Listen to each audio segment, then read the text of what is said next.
Sweetheart. Ano po? Taga saan po kayo? Taga Pangasinan po. Uy, marunong kayo Ilocano. Yes. Ay, Ilocano. Saan kayo po sa Pangasinan? Sa Villasis po. Ah, Villasis. Saan malapit yun? Tsaka Carmen. Saan? Ordaneta, tsaka Carmen. Ah, Ordaneta. Pero malayo ka dito sa kono, no? Pangalan yun yung pinupunta na kwan na santo, ang pangalan yun? Manawag. Ayun, Manawag. Malayo kayo? Ah, malayo kayo. Dito ka sa Sambales kami. Sambales. Malapit sa Subic. Ha? Malapit sa Subic. Oo, tama. First district. First district kami sa Sambales. Ilan taon na po kayo? 48 po. Ah, okay. Ah, mas matanda pala ako sa'yo. Hindi naman halata, sir eh. Ilang taon, sir? Ilan taon na po kayo? 40 na 50 plus.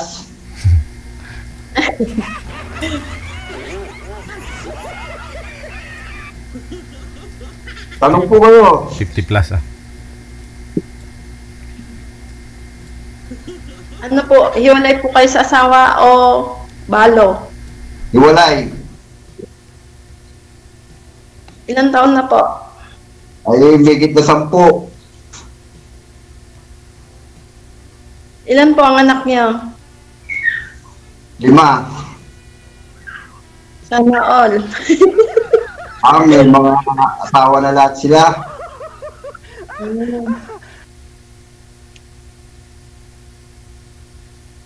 Nasa Pangasinan po kayo ngayon? Dito po sa Saudi. Oh, Assalamualaikum. Paano? Oh, galing din kayo sa Saudi, sir? Oh, 2015, Saan, sir? Jeddah. Ah, Jeddah. Sa kami, sa tawag dito, Madina Road. Dito po ako sa Damam. Saan po kayo sa Saudi ngayon? Sa Damam po. Ah, damam naman pala eh. Wala, sa Jeddah kami, Jeddah.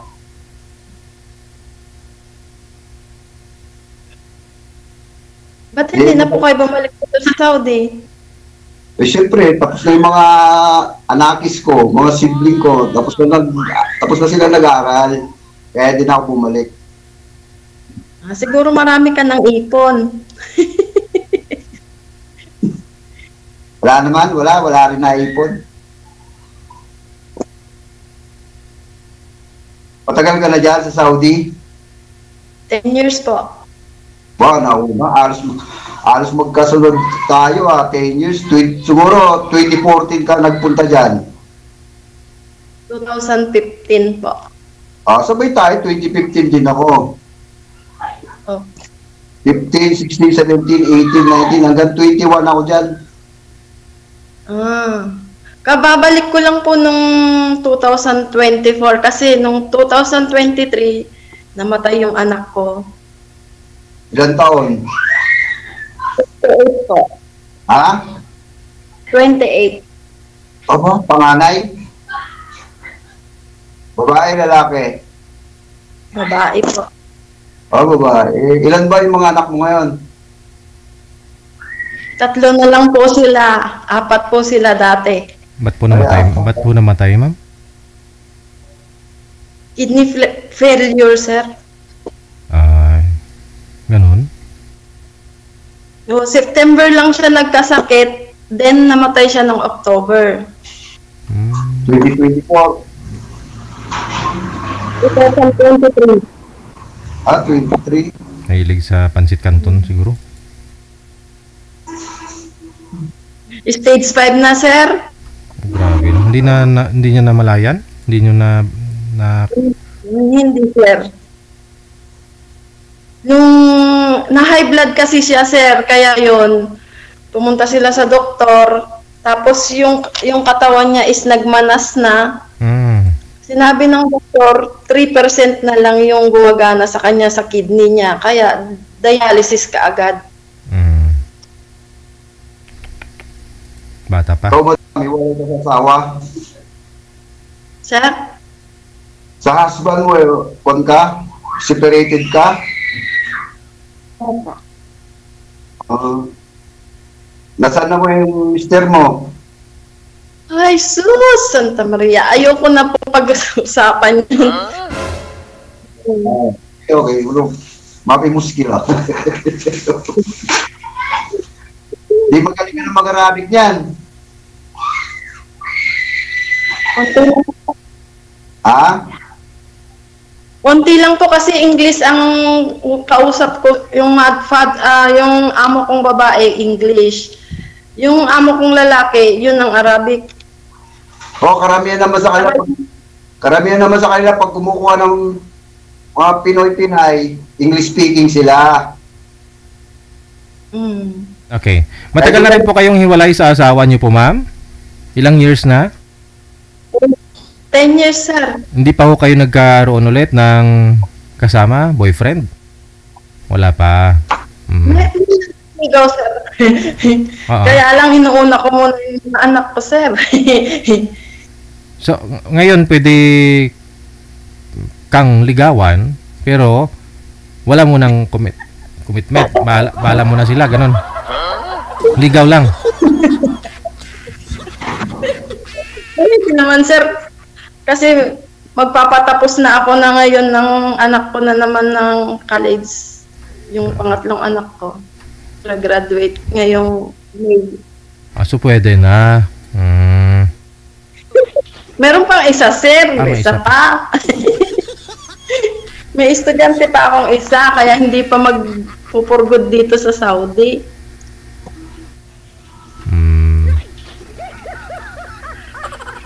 Wala nang vacation mo yan. Pag-graduate po nung anak kong bunso, 2027. Tagal pa. Tagal mo pa yan. 2 years pa mahigit. Wala tayong magagawa. Ilan po yung mga manliligaw mo ngayon, ma'am? Sir naman, grabe ka. Sa ganitong pangit ko, sir. Ay, hindi naman. Oo, mayroon po dyan na hindi kagandahan, pero 10 yung nanliligaw. Para alam ni sir kung ilan po yung manliligaw mo, alam niya pumapel kung ano yung papel niya sa buhay mo, ganon. Dati kasi, sir, may nanliligaw sa akin na polis. Doon sa Pilipinas. Hindi, ilan po yung nanliligaw ngayon? Ilan po yung nanliligaw sa inyo? Sa chat-chat lang yun, sir. Oo, sa chat nga po kasi tulad nito kay sir, malayo din po kayo, di ba? Nasa Pinas siya. So sigurado chat din kayo.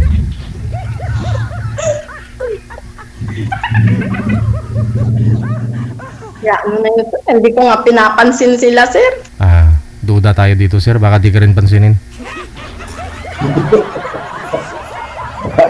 Hindi naman. Kasi sa chat eh. Oh. Grabe ka naman, hindi ako ganun, ha? Ay, kakasabi nyo lang na hindi mo pinapansin yung nagchat-chat sa'yo. Ano po ba hanap nyo sa isang lalaki, ma'am? Anong gusto mo sa isang lalaki? Tapos? Respeto, sir. May respeto. Tapos? Marunong. Mapagmahal, sir. Oo. May trabaho, may marunong mag-ano. Mas may edad sa inyo, mas bata sa inyo hanap nyo, ma'am, sa isang lalaki. Kahit ano, sir, basta yung totoong pagmamahal at saka tanggap niya yung mga anak ko, sir.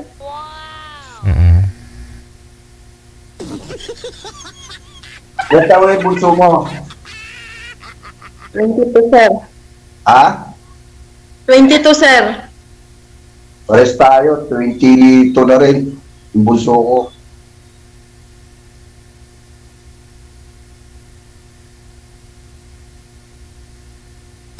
Tanong ka. Salita ka.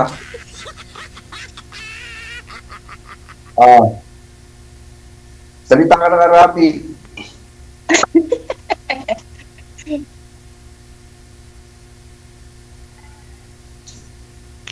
Ngayon, wala kang boyfriend ngayon?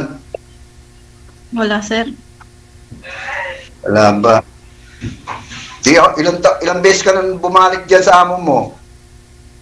Sa kapil mo? Ano, sir? Dito, hindi naman ako nagpalit ng amo eh. Ito na talaga eh, 10 years. Ilang balik ka na sa kanya? 3 years. 3 times. 3 times pala, 3 times. 3 times, oh. Pares tayo, 3 times din ako. Every 2 years, vacation. Ibahin niyo yung kwento. Iniiba ko na nga po kanina tungkol sa... sige. Basta yun na lang po ha. Connected na kayo. Tuloy-tuloy po yung pag-uusap ninyo sa off-cam. No? Kahit ano na po yung pwede ninyo pag-usapan. No, ma'am, good luck. Sir, good luck. Okay. Parte kasi sa trabaho yung pinag-uusapan eh. Gusto ko kasi pakinggan kung paano dumiskarte yung maedad na lalaki kaysa sa babaeng nililigawan niya. Wala eh. Iniiba ko nga po yung kwento eh. Balik talaga ni sir sa trabaho. Pareho lang naman sila galing Saudi. O doon naman si girl. Alam naman ni Puy Boy yun. Sabagay, siguro naramdaman ni sir na ganito hindi nga niya pinapansin yung mga kachat niya. Kasi nga may papaaralin pa si girl.